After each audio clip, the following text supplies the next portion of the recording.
Let's start this presentation with the definition of classroom management. According to Scrivener in 2012, the skills of creating and managing a successful class may be the key to the whole success of a course. An important part of this is to do with your attitude, intentions, personality, and your relationship with the learners.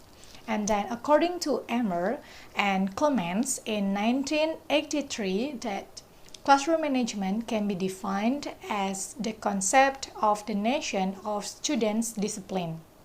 It includes all the things a teacher must do to foster student involvement and cooperation in classroom activities and to establish a productive working environment. Based on the whole meaning of classroom management from the experts, it can be concluded that classroom management helps to create better learning process and which are the most important both for learners and teachers. Well, by this action, every lesson can be systematic and influential. Let's move to the next part, goals of classroom management. There are two goals of classroom management. The first is to create and maintain a positive, productive learning environment. It means rather an effective classroom management is to maintain students' interest, motivation, and involvement. Thus, the focus is on activities that create positive, productive, and facilitative learning environment. And then the second is to support and foster a safe classroom community. Each student needs to feel comfortable enough to discuss their previous understanding without fear of being ridiculed for their misconceptions. In order to make the students comfortable enough to take these intellectual risks, it is necessary to set up the rules and routines, which the first, like the rules and routines, will give them a structure in which to interact with the teacher and each other. And then the rules and routines need to be necessary, fair and specific if the students are to be expected to follow them. And then each rule and routine should come with a verbal or written description of why the rule is needed. If the rule is too vague on its own, that examples should be given. Well, let's move to the next part, which is there are styles of classroom management. The first is authoritarian. The authoritarian classroom management style is described as a teacher having total control over the classroom. Students aren't given the flexibility to be actively involved and responsive. The teacher maintains the spotlight and control over all aspects of the class. And then the second is authoritative. The authoritative classroom management style is a balance of teacher control and student involvement. In this style of the classroom, students are encouraged to the participant and collaborate but also follow the rules. And then the third one is permissive. The permissive classroom management style has low levels of control and involvement. The teacher of this style doesn't engage their students nor have the desire to. This teacher has thrown in the towel and doesn't have the passion most educators embody. The students in this class are left to do as they please due to lack of structure and planning from the teacher. And then the last is indulgent. Indulgent classroom management style is described as a high level of involvement but a low level of control. The teacher gives students the freedom to express themselves, but due to the lack of control, the class is taken over by the students and lessons tend to get off the task. Well, let's move to the next part. There are components of classroom management. The first is classroom design. It means that for teacher, you should to arrange your classroom furniture, accessories, and learning aids thoughtfully.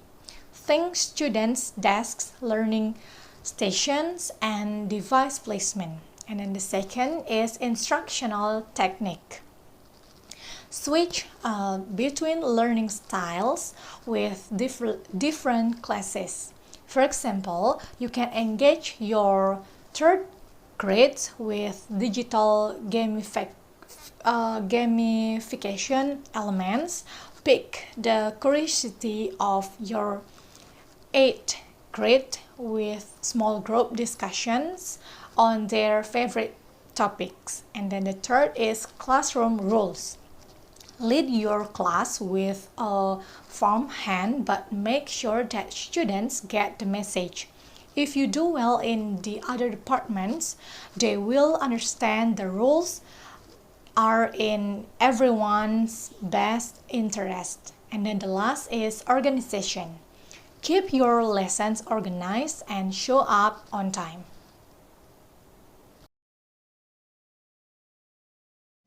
Classroom management strategies.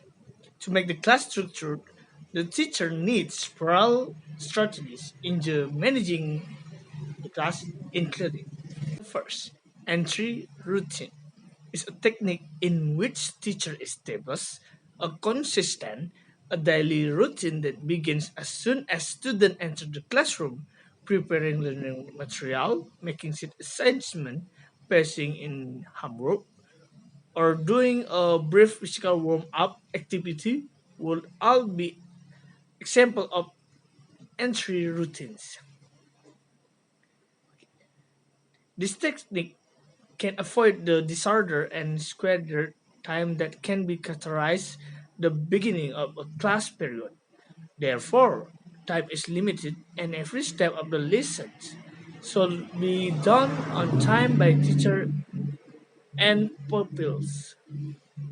The second is a do now is a brief written activity that students are given as soon as they arrive in the classroom. This technique is intended to get students settled, focused, productive, and prepared for instruction as quickly as possible. Moreover, it serves to cultivate a sense of critical thinking, problem solving skills that are beneficial for their whole life. It can likely be organized individually in small group that makes a friendly atmosphere and collaborative learning. Also, every small task should be prepared before the lesson in advance and take 2 until 5 minutes because children should not circulate and get bored in one activity. Third, give behavior specific praise. This is one of the suggestions of Alicia Nukero. It may seem counterintuitive, but acknowledging positive behavior and ignoring low level disruption can be more effective than punishing or disciplining students. Instead of focusing on specific student, offer praise for the behavior you want to reinforce. For example, tell student, excellent work getting your sorry, excellent work getting to your sheets quickly. It's also a useful way to avoid using word done. Students are more likely to listen to instruction that include clear reasons. Number four, teamwork, scheme, and sense of competitiveness. Students love competition, and young learners are exceptions. The only difference is that they love them even more. Hence, you should take every opportunity to turn any activity into a contest. Start up by dividing the class into two or more groups. Give each team a name, Example, orange and apples, or red and blue. Very young learners tend to forget which group they belong to, so use colored chalk to mark their decks. On the blackboard, write each group name and give them an equal number of points for a start. Warn the student you will erase their point if anyone from the group shouts, walk around, keep talking, does not raise their hand, or etc. Tell them that point will be added with if group members speak English or complete tasks successfully. Reward the kids for every positive things they do. Keep in mind that rewards have much more encouraging and motivating effect than any form of punishment. The fifth, demonstration, not explanation. Whatever your experience may imply, always remember that children are not adults.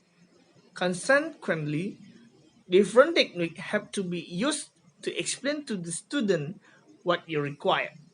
Forget checking instruction and wordy explanation.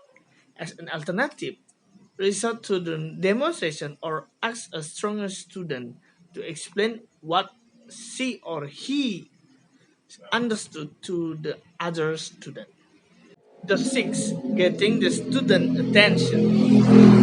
Instead, try using sound making object like toy musical instrument, example drums, maracas, trumpet, whistles, rattles, bells, or etc.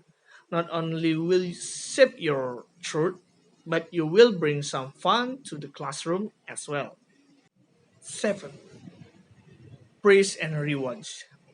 Nothing works better for students than a decent on amount of praise. When it comes to kids, however, feel free to praise them all the time for the smallest thing they do or say properly. They may not be able to understand very good, great, or excellent, but they will surely get bravo, super, or perfect. Thumbs up, clapping hand, and huge smile on a teacher's face will definitely help the kids realize that they did a great job and made you pleased. Create a way rewarding your student as well.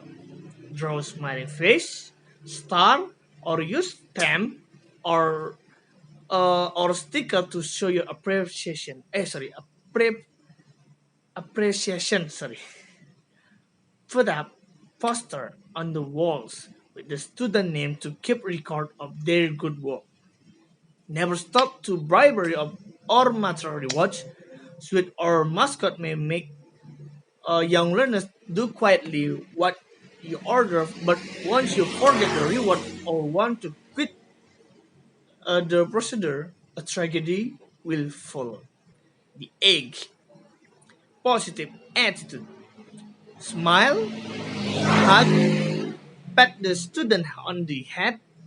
Whatever happens, try to be positive and optimistic. Make an angry face when the students are naughty, but don't shout. Children have to know that you are also their friend. How do teachers become good leaders in the classroom? The first, choose tasks and technique that can activate student. That is the most considerable factor due to the fact that almost the whole lesson include some tasks, and methods, and they should not be too easy or difficult. Besides that, it will be great if they are separated considering learners' age, level of knowledge, character, gender, and even religion. Methods ought to be energizing, topic related, and interesting to the class. Second, speak clearly. Firstly, teacher fluidity should be in norm auto with emotion, intonation, and correct feelings while explaining the theme. If the speech is boring and monotone, the teacher perhaps lose the attention of the audience. Third, be warm and friendly to the student. If a person who would like to be a teacher, the first step is loving kids and understand them. Because without love, nothing can grow. As the aim of schools is creating friendship not only pupils, pupils, but also teacher ought to be welcoming and amicably in the class and even behind the door. Plot the art of timing your lesson to fit the available period. Every field is inextricably connected with time management. A teacher has a 45 minutes lesson only, and in this period of the task is dividing it into part, and every part should go on clearly and meaningfully. Every stage of the lesson, brainstorming, home task checking, new theme description, relaxing, evaluating should be on time. Be mobile work around the class. In that case, the movement is mentioned. At the lesson, a teacher should observe from the uniform of the student to move up them by walking during the lessons. By this, he or she can witness all condition of the class, what is going on, or what change may happen. Every people should be under control. Classroom management in teaching English for young learners. The basic principle in teaching English to young learners is knowing the kids. Young learners in the paper refer to kids age 4 until 6 year olds, which is known as the golden age. According to Piaget, 1970, uh, kids were active learners and thinkers. Kids construct knowledge from actively interacting with the physical environment in developmental stage. They learn through action and exploration. Vygotsky, 1962, believed that kids are learning through social interaction between them and adults or teacher. Meanwhile, Brunner in 1983 stated that kids learning effectively through scaffolding by adults. The roles of adults or teacher were affecting their passion for learning. However, teacher has important roles in building student behavior towards learning, especially in establishing their confidence in speaking the target language. Classroom management, sorry, classroom management is one factor that determines the success of the teaching learning process. In language classroom, in which the students are speaking a different language and expected to communicate in the target language. Therefore, there must be such a situation available for the student to learn. Therefore, the teaching English to young learners teachers should have things that Scott and White trouble suggest as follows. Teachers should have the ability to sing, dance, tell stories, and create fun activities. Teachers should have given equal attention to every student. Teachers respect the student by giving them fairness.